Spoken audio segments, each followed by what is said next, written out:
Welcome back, everyone, to another incredible episode of Chat with Dan. Now, before we start, I just want to thank you so much for taking the time to checking this out. Don't forget to leave a like, subscribe, follow, it helps a lot, and again, thank you. Have an incredible day or evening, depending where you are, and I'll see you in the next one. Stay safe. So, welcome back, everyone, to another incredible episode of Chat with Dan. For today, we have on the show the incredible, amazing, badass Stacey. Stacey, how are you today? I'm good. How are you? You're fantastic. I mean, what better way to have an epic Thursday than with an epic guest? You know what I mean? Thank you. I'm Absolutely. excited to be here. Now, before we start, I do want to thank those who are watching this or listen to it. Thank you so much. If this is your first episode, make sure to leave a like, subscribe, follow. It helps a lot. Leave me a comment. If this is your fifth one, sixth one, seventh one, keep watching them. Spread the voice here. I do appreciate all of the support here. And without furthermore, jumping straight to the interview. Tell me, where the journey began? Like, where this whole passion for you to write a book started?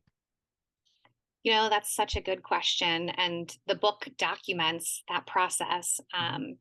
The book is called Journey to Soul Center, Discovering the Gift of Surrender. And for me, the story started from the beginning of my life and Okay. knowing that I had intuitive abilities and I sensed things that were happening with people.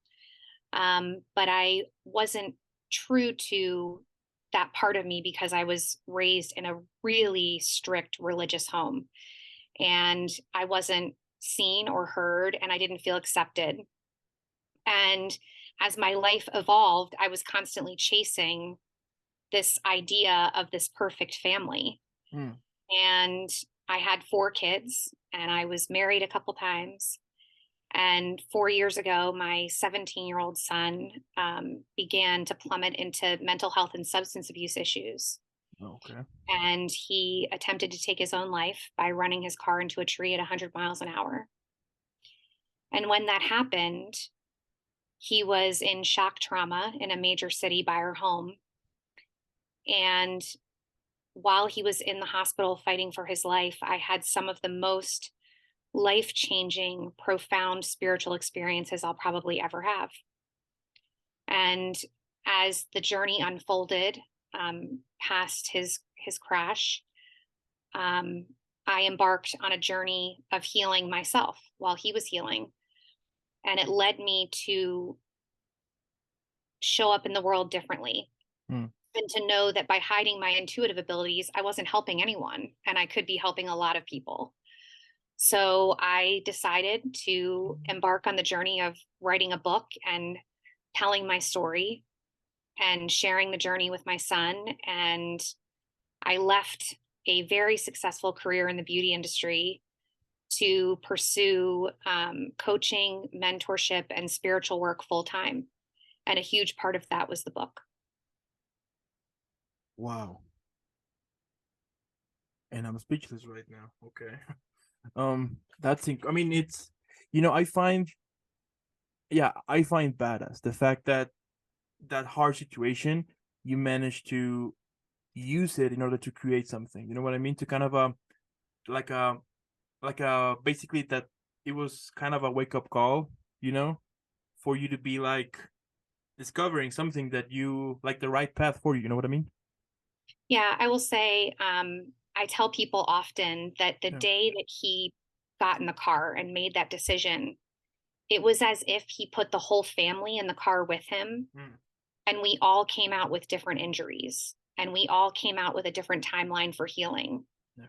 And the last 4 years since that day have been completely different than what I thought my life would be.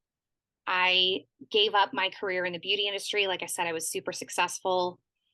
I left my marriage. I sold what I thought was my dream home in the country. And I dedicate every day of my life to helping people. And I knew that even though I use my voice and I'm very public about the journey of healing, I have clients from around the world now. And I'm using the painful experiences that I've been through as a massive stepping stone to dedicating my life to helping others, which I think is ultimately why we're here. I think we're here Mm. to learn the lessons and integrate them and then pass that information on to those who need it. Hmm. And it's been really powerful to watch my whole life shift simply because of one choice. Oh yeah. Oh yeah. Yeah. It's it's it's shocking that it only takes 1 second to drastically change your life 360 way. It's I find that very shocking and scary sometimes, that it only takes 1 second basically to flip the whole script here. And as I said, I mean, it is also fascinating how the fact that you have created this, and there are people out there who are perhaps having, who are being through the same thing, or are living the exact same moment as well. And the fact that you can rely on someone who has been there and who is actually there to kind of give a hand, because I do think the same thing, that we come to this world to help. We come to this world to give a hand to someone. And I also think that whenever we will die one day, the legacy we have behind, or the message we try to deliver by helping others, that's like the real thing, not like the whole uh money and material stuff, which, as you have seen, it comes and goes. I mean, one moment you can have this huge house, your dream house, and then the next day you don't have it because you need to sold it, or perhaps you lost it, or things like that.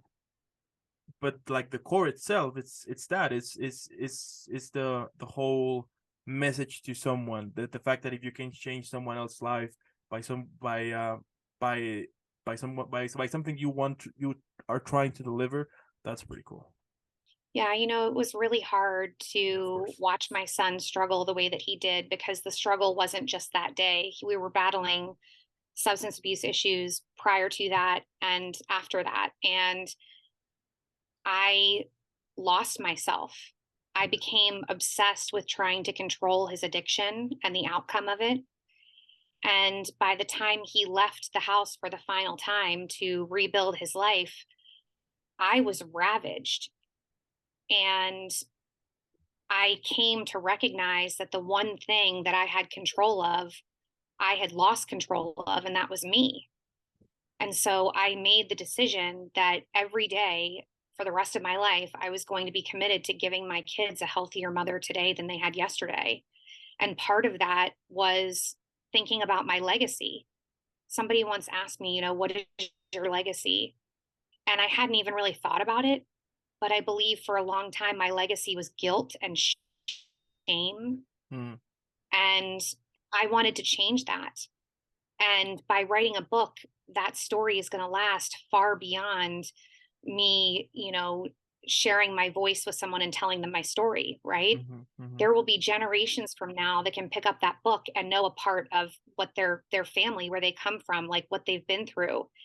And the thing is that I've seen a lot of people write beautiful memoirs and they share their journey, but I didn't want to just do that, Dan. mm, I wanted the reader to walk away with something more for themselves. And yeah. so what I did was a very unique approach. And at the end of every chapter, there's a life lesson.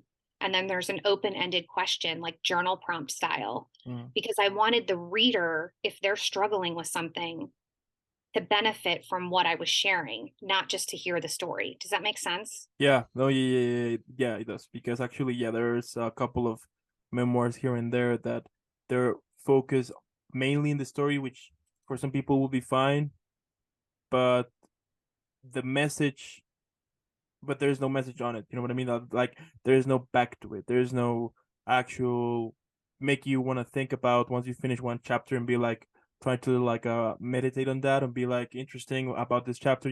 So I find that pretty interesting. The fact that you are also trying to, as you mentioned, that in every chapter, to make sure that there is a new message on it. Yeah, I really wanted to make an impact. And it's interesting because I have attention deficit disorder. And so I have a really hard time focusing. And so for me, Mm, the idea of writing a book felt like something so far beyond what I could accomplish. but I did a unique approach and I actually audio recorded the entire manuscript and then I had it transcribed. And that was how the book was laid out. And it Mm-hmm. allowed me to speak the stories and tell them and produce a book at the end, which was really profound and very different. But Yeah. it felt like something took over me that I felt so pulled to write this book, and it was hard. I had to relive the days in the hospital, and I'm Mm-hmm. talking like his body laying there, the machines doing the breathing for him, the doctors sitting around a table talking about whether we wanted to donate his organs or not. I had to relive all of that, and it was Yeah. tremendously painful. But I kept holding on to this vision of a woman struggling in her life, whether it was with her kids, whether it's in her marriage, whether it's with, her family. And I kept picturing her walking into a bookstore, just ravaged and looking for something, someone who could try to relate to her and maybe give her some insight. And I kept thinking about that woman walking into that bookstore and finding my book. And I knew that I had to make this happen. And I still am blown away. I mean, the book released 3 weeks ago. It's on Amazon and on Audible.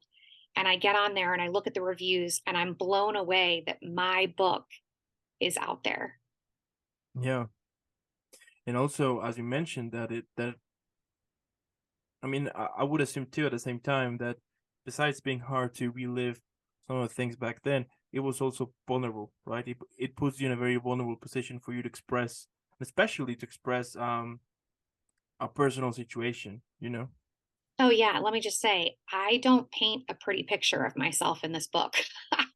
I mean, I've been through so much and Yeah. I'm very open about like the decisions I've made. I've been married multiple times. I talk about, I'm going through a divorce right now. And I mean, the hardest part about this book was that a lot of the story was just happening. Yeah. I write about going through my divorce and my husband leaving me for another woman. And it just happened. Like I just got the final divorce papers. So the interesting thing is, this isn't a years old story that has had time to Mm. heal. A lot of it is still like raw and new. And I'm, navigating now life at 46 years old as a Yeah. single woman. And I'm dedicating my life to helping other people in a very different way. There's not one part of my life that looks like it did 9 months ago. Wow. Mhm. And also, I mean, something that got my attention is, um, when you are explaining us like the whole scene back in hospital as a mother, you know, I will get into conversation with my mom now and then. The fact that that see your son in a position that it might not make it, that as a mother it's horrible, you know, that normally the sons are the ones who're supposed to bury their parents, not the other way around, that is kind of unnatural, you know, like inhuman, you know, like totally irrational. And I mean, I don't have kids, but I find that so amazing, you know, like the whole love that you are as a parent that you will give to your son or daughter, you know, that you will literally give your life to it, you know, that I mean that's like that bond. I find that, yeah, amazing, you know. Yeah, And and in the season of being in the hospital, it was gut wrenching. yeah. It was something I wouldn't wish on anyone. Um, but I think what's so powerful about it is that while he was in the hospital, and I tell the story in the book, um, he appeared to me in a vision in Mm, my room, yeah. and it was profound and it was very real. And when he appeared to me in this vision, um, he was in my room and he was basically expressing, I don't know what to do because I've seen this. And he pointed to the corner of my room and there was this bright white light And on one side was my grandfather, and on the other side was my husband's grandfather. And he was like, because I've seen this. And then he was like, and if I stay, I have a huge mess to clean up. And he looked at me like he was asking me what to do. And I said, it's not up to me.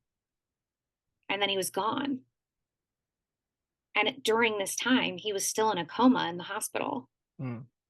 And they would, when you're in a medically induced coma, the doctors will ease the medication to allow you for a few moments of wakeful time intermittently while your brain is healing. And we woke up the next morning and I told my husband, this vision happened to me last night and I feel this peace. And my husband collapsed on the floor and he was like, oh my God, our son is going to die. He appeared to you in a vision because he's going to die. And we raced to the hospital. And as I recount in the book, my husband went in when they woke my son and he asked my son in 2 different ways if he was in our room and he confirmed yes. And that very night, when we got back from the hospital, the nurses called us and we answered the phone and they said, we woke Dylan again and he's mouthing, he's insisting that we call you. And he just keeps saying this one phrase over and over again. I was upstairs. I was upstairs. I was upstairs. And so I was in this absolute physical hell with my son. Yeah. And yet I was having these life-changing experiences that were leading me on this deep path of like peace, even in that really scary time. It's unbelievable how much we dismiss a hospital, because a hospital, you have people's lives ending, but you also have lives beginning with new babies being born. And the hospital for me ended up being one of the most spiritual places I've ever experienced. And I document all of this in the book because it was that significant that I felt like it needed to be shared. Yeah, absolutely. Wow. I mean, I can't imagine how, I can imagine how, like how stressful and painful as well was that whole situation. Wow. But yeah, you know what? Now that you also mentioned that the hospitals, I mean, you mentioned a very interesting fact that in hospital is the ending of someone, but it's the beginning of someone as well. Mhm. Hmm. And it ends up being a space where, like, spiritually, like if you believe in souls and that we're all here, then you're talking about souls leaving the earth and coming into the earth, which is a very significant space, like that isolated space for all of that energy to be Yeah. happening. And for me to have these experiences, even in such a dark time, and I recount, I mean, it wasn't the only experience. There were some other experiences. And in one of them, I talk about, the healing work that I do. And I intuitively knew what was wrong with my son. And I helped the doctors to save his life. And I started realizing that I was meant to use my voice. I'm meant to help people on a greater scale. Hmm. And as soon as I started accepting that, everything started changing. And I started like getting in contact with people that could help me see my vision become a reality. And this book just feels like a huge piece to the puzzle because it allowed me a space to tell everything that has happened Yeah. up until this point that I feel can help another person. And you're doing it, which is amazing as well. The fact that Thank you. you are also making it happen, and as I said before, that you managed to use that situation and to transform it into something, positive, something that could actually help. Because I mean, everyone is different, of course, and perhaps for some people might not get up from that situation. It's hard for them, that it sticks with them and basically transforms into kind of a scar that actually hurts. But for you, you managed to, yeah, as I said, to transform into something positive. I mean, I know that that it took a lot and that it's not easy, that it was actually a real pain in the butt to kind of transform all of that situation, that energy, into something that could actually help someone in the future, who has been on the same thing or who is kind of relating to that, you know, Mhm. which I You mean, know, I, mhm, it's interesting because when I think about it, um, I've been through so much, Dan. Like mm, I've been through so much, and I got to this point where there was no way that I could make any sense of what our family had been through. Yes, my son has healed and he is healthy and thriving now. But at the same time, the amount of stress and the amount of like pain that we had to go yeah, through, I couldn't make sense of it other than to believe that the only way that the higher power I believe in would allow me and my family to suffer that way is if there was for a greater purpose. And that is the only way that I can make sense of it because it has been so hard. It has been the hardest thing I've ever gone through. But I just look at it and I'm like, if this story can help one other person, then I've done my part, mm, you know? So it's like I've made it my life's mission to find ways to reach people who are struggling. And so I do that through the book. That's one way. But I also do coaching and mentorship.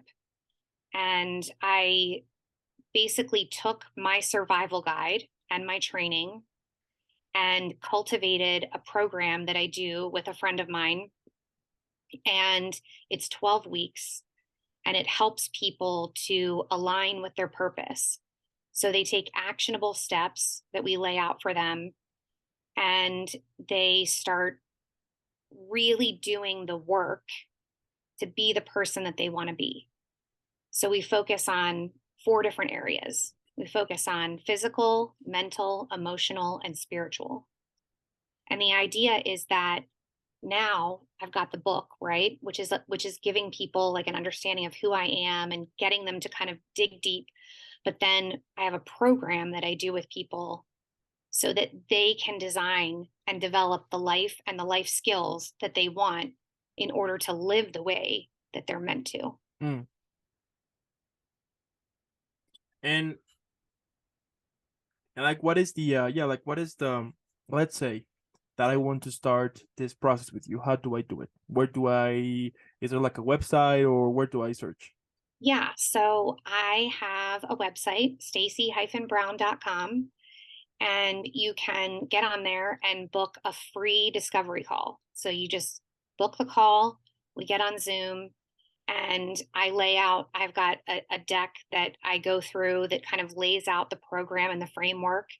Like I said, it's 3 months long, and it is really helping people. Like I've been helping people from around the world. And it blows my mind to say that because I sit here talking to you from a rural town in Maryland.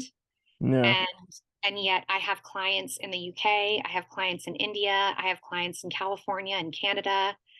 And this is this is for someone who is ready to do the work, Mm, to understand why you are the way you are, and to better understand how to be the version of yourself that you're meant to be. yeah. Yeah. I do think that we all come to this world for something. But of course, it's for us to discover what is that something. And once you discover that something, then work on it, because and that is also one of the things that, for example, this platform was created, as I was telling you before, the fact that I started to be like this idea that there has to be a meaning of it, I refuse the idea of you are just being born because that's it, because there's just one more, that there is nothing excited or nothing that you can actually show, that you're just a number and then that's it. I refuse to that idea, and also I refuse to the idea of not actually want to follow your own path, instead of you will follow somebody else, which in a certain manner I kind of understand. For example, when your parents or people who love you will be telling you perhaps it is not a good idea to try something different, but at the end of the day, you are not gonna be able to discover if that's the actual path you want to do it. Yeah, if that's the actual path you want to take or not. If you don't try it, you know, and Well, and that's the thing. I think so many of us don't recognize that we've received programming growing up, that our parents showed us how they lived, and yeah, we like incorporated those things or yeah, eliminated those things based off of what our growing up experience was. And I don't think a lot of people take the time to think about why they are the way they are. mm-hmm, And when we do like dig in deep to figure out, okay, why am I the way I am? Then we create awareness. And once we create awareness, then we can change, right? And so many of us wake up and go to a 9 to 5 every day because that's what our parents did, right? mm-hmm, Or we get married and have kids because that's what our parents did. And we're not taking the time to understand that there are other ways to do things, that you yeah, don't have to do them just because your parents did them that way. And that ultimately there might be a better way to do it for you, right? So this is the kind of work that I do with people now. And I loved doing hair. I loved doing hair. And I was able to put my hands on people every day, and I could receive messages and intuitively like guide the conversation in the direction it needed to go. I was really, really good at it.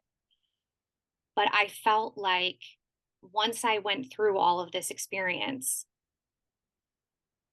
something in me was different. yeah. And something in me was telling me that I had to do things differently. And so Here you are. here I am, and it feels incredible. I mean, we have a mutual friend who was a client of mine, and I've been connected with some really incredible people who they know they want more, but they're not quite sure how to get it. Mm-hmm. And I get to walk that journey with people every day now. And I say get to because it's a freaking privilege, Yeah. I mean, you know?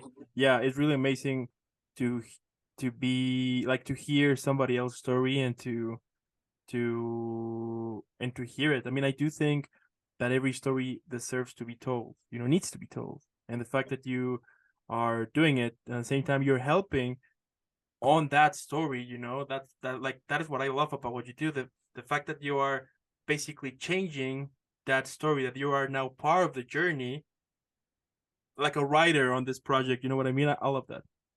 Yeah, I mean it's taken me a lot of time to heal from this. Yeah, of course.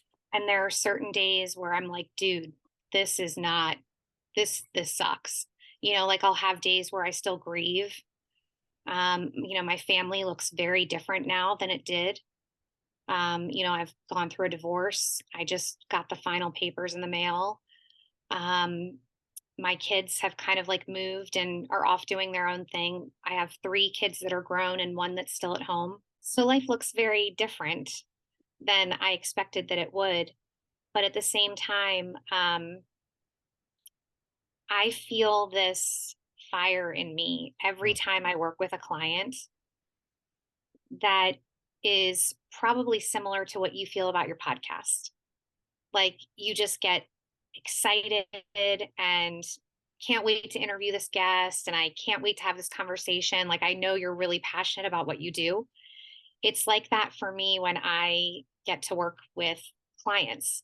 Mm. I I get an inside look at, the dynamic of their family, and I do energy work and I tap into what they're going through so that I can guide them.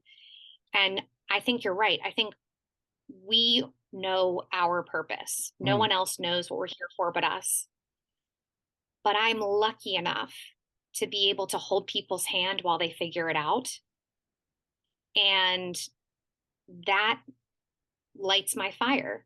Like every time I get to do that, I know I can keep on going because I see the difference it's making when people do the deeper work.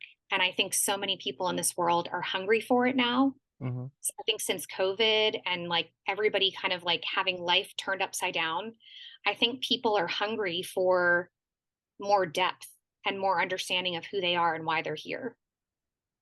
Yeah, I, because there is. Yeah, there is. I do think also that there is more depth that just live. That just go to your regular job, and that's it. You grow up, you get kids if you want. If not, that's fine. Get older and die. I mean, I do think that there's a whole other thing behind. Like, there's this whole other world behind us that we need to take advantage of. That we need to actually hold it. I mean, as I was saying before, I do think that we do come to this world for something. But of course, it is a bumpy, crazy ride when you want to discover that. And sometimes it might take you to a very vulnerable, awful things, as for example, on your case, that you've been through this hell to kind of create that. But I find, as I said, I find pretty cool that you create something positive to it. So It's so interesting because I see so many people who are suffering and yeah. they're in pain, right? And they are going through a life change. And so many people who have like read the book have reached out to me and shared their story and their pain that they've been through. And I think a lot of us don't take the time to heal. Like we just think time is going to fix it. Mm-hmm. But I really Yeah, believe it it's doesn't. what we do with that time, Mm-hmm. and for me, I feel really lucky in the sense that before all of this happened with my son, I was in the best mental, emotional, physical, and spiritual health I'd ever been. Yeah. I feel like, in a way, my higher power was preparing me to go through a really challenging season. And it's saved me that I've had that foundation laid so that I knew how to bring myself out of darkness, because I don't know if I would have been able to otherwise. Wow. I mean, at the end of the day, what can I say, Stacey? I love it. It's incredible. It's impressive. I mean, you know what? You're definitely on my top list of most badass people in the world for sure. Because, well, as I said, what you've been through. I mean, I can't imagine. But you transform into something positive, and that's super badass. Congrats. And like, my final question on this one might be, what do you expect? Like, what can we expect from you in the future? So, my hope is that there will be more books. There you go. The process was challenging, but I feel like there's more in me to share. Mm. So, I would say expect more books. Um, I hope to be doing some travel and some book signings this year. So, those will be ahead. I am a podcast host of Spiritual Journey Path to Awakening, where I share a topic every week and focus on that topic. Yeah. Um, my hope is to continue impacting as many people as I can while I'm still on this earth. And you're doing it, and that is incredible. Also, yeah, you're making it happen. Keep doing what you do. As I said, I find it impressive, super amazing, and hey, we need more people like you in this world who can bring us something positive to it. Especially this past few years with the whole COVID and then bunch of stuff here and there, that I sometimes think that right now, like, the whole society itself, it's hurt. That the whole world is hurt. It's, and due to that is why everyone is so violent and so angry, like, lately. But the fact that you are providing a service here to heal that, it's amazing. And yeah, I do think that it just takes one person for you. It takes one person for you to help. That actually, I mean, once you realize it's gonna be hundreds, thousands, and millions one day, you will see that, because it is That's super what I hope. amazing. Also, I do want to thank those who are watching this. Don't forget that on the description below, you're gonna find the link to the Amazon book, so you can go there, buy it, check it out. Website as well, and most important, social media from Stacey. Let's make her viral. Hashtag Team Stacey. She's incredible. All of her work, yeah, would be in the description. So make sure to check it out. So this episode is about to be over. And again, Stacey, thank you so much for making this happen. Keep doing what you do. Keep being this incredible, amazing, badass person you are, and most important, keep changing people's lives, because you're actually doing it, and that's amazing. Thank you. Absolutely.